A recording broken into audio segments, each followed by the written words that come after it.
हेल' लोगोफोर गिबियावनो नोंथांमोनखौ आंनि चेनेलाव बरायग्रोनाय थाबाय नोंथांमोननि थाखाय माखासे निउस आपडेट लाना फैदों जुदि नोंथांमोना चेनेलाव गोदानब्ला चेनेलखौ साबस्क्राइब खालाम लोगोसे लाइक कमेन्ट खालामनाबाबो दा बिदिब्ला दिनैनि माखासे निउस आपडेटनि सायावथ' गिबि निउस आपडेट हिसाबै दङ गुवाहाटी इउनिभार्सिटिया 6थि सेमेस्टारनि एग्जाम शिड्युलखौ एनाउन्स खालामबाय 22 सेप्तेम्बरनिफ्राय जागायगोन 6थि सेमनि फाइनाल एग्जामा नोंथांमोनखौ आं नोंनि रुटिनखौ देखायनोसै नैबेनो रुटिन नोंथांमोना नुवाखैबो जानो हागौ आङो PDF फाइल होनो नाजागोन डिसक्रिप्शनाव नैबे गाहायनिया जाबाय बिकमनि नैथियाव दङ IPL 2020 आव जानो गोनां UAE आव बे जानो गोनां खेलाफोरनि शिड्युलनि लिस्टखौ मैया एनाउन्स खालामबाय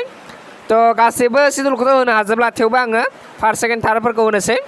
थ' सेटारडेआव जागोन 19 सेप्तेम्बराव 3:30 आबुधाबियाव जागोन मुम्बाइ इन्डियान्स आरो चेन्नाइ सुपार किंआव फार्स्ट मेट्च बेनो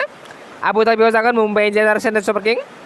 नैथिया जागोन 20 तारिखै Delhi Capitals Kings eleven Punjab दुबाइआव 7:30 आव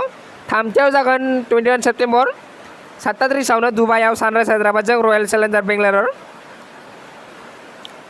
थ' थामथियाव दङ फैगोन बोसोराव मेट्रिक आनजादा मार्चआव जागोन सिगां फेब्रुवारियाव जायोमोन नाथाय कर'ना भाइरासनि थाखाय 1 मान्थ फावसायना होदों बे खोथाखौ सेबाया बुंदों सेकेन्डारि एजुकेसन काउन्सिल अफ आसामा बेखौ एनाउन्स खालामदों मैया ब्रैथियाव दङ कार्बि आंलं कासाङाव थानाय काइफ्लांसु वाटारफल साद' सुबुङा बेरायनो थांदोंमोन बङाइगावनिफ्राय बे समावनो सानै बेवहाय सासे लिरफ्लांदों सानै सुबुङा गोलैलांना जिउ खहा जायो बेरायनो थांनाय सुबुंफोरा गलाघाटनिमोन नैबे नुदों नोंथांमोना बेनोमोन वाटारफल्सआ बेवहाय गोलैलांना सानै सुबुंनि जिउ खहा जायो बाथियाव दङ जेब्ला नोंथाङा रेलवेआव हान्थिनो नागिरो अब्ला नोंथांमोना कनफिउज जायो कनफार्म टिकेट मोनगोन ना मोना मानोना रेलवेआव कनफार्म टिकेट मोननो थाखाय माखासे सिगां सम माने दानगोना दोननांगौ जायो दानिफ्राय बे जेंनाया थानाय नंला जायखिजाया समावनो जुदि नोंथाङा हान्थिनो नागिरो अब्ला कनफार्म टिकेट मोननो हासिगोन रेलवे बिफाना बेनि थाखाय माखासे थांखि लादों जेराव क्लन ट्रेननि राहा थागोन दानिफ्राय वेटिं लिस्टआव थानो गोनां जानाय नंला बे खोथाखौ बुंदों रेलवे बिफाना दथियाव दङ फार्मासिस्ट तरुण गगैआ माखासे सम आरोबाव मेडिकेलाव थाबावनांगोन होननानै मेडिकेला बुंदों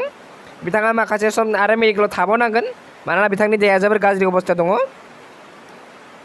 स्निथियाव दङ अर्जुन कापुरनि देहायाव कर'ना पजिटिभ मोननाय जादों नोंथांमोना नुगोन नैबे अर्जुन कापुर बिथांनि देहायाव कर'ना पजिटिभ मोननाय जादों दाइनथियाव दङ केरेलानि पाथानामथिट्टा डिस्ट्रिक्टआव सासे एम्बुलेन्स ड्राइभारा सासे आइजोखौ रेप खालामदों माने सानै सुबुंखौ न'निफ्राय लांदोंमोन बे एम्बुलेन्स ड्राइभारा जिहेतु सासेखौ बेलेग हस्पिटालाव दोननानै सासेखौ बेलेग हस्पिटालाव लांनो होदोंमोन एम्बुलेन्स ड्राइभारखौ हारसिं जिहेतु बिथाङा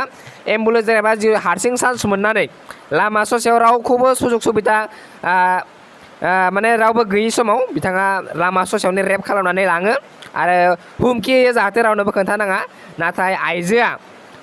हस्पिटालाव मोनहैखांनायनि उनाव गुबुन मानसिफोरनो खोन्थायो बा हस्पिटालनि डक्टरफोरनो खिन्थायो अब्ला बिथांखौ हमो पुलिसा दा गुथियाव दङ मैया गासै 8 जन सुबुङा कर'नानि थाखाय जिउ खहा जानांदों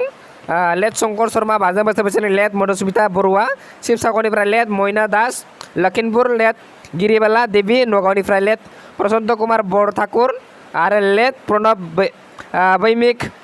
कामरुप मेट्र'निफ्राय लेट हिरमनय दास क'क्राझारनिफ्राय लेट धनेश्वर बरा जरहाटनिफ्राय थ' दिनैनि भिडिअ जुदि भिडिअखौ मोजां लाइक कमेन्ट खालामदो दिनैनि भिडिअ गोजोन्थों।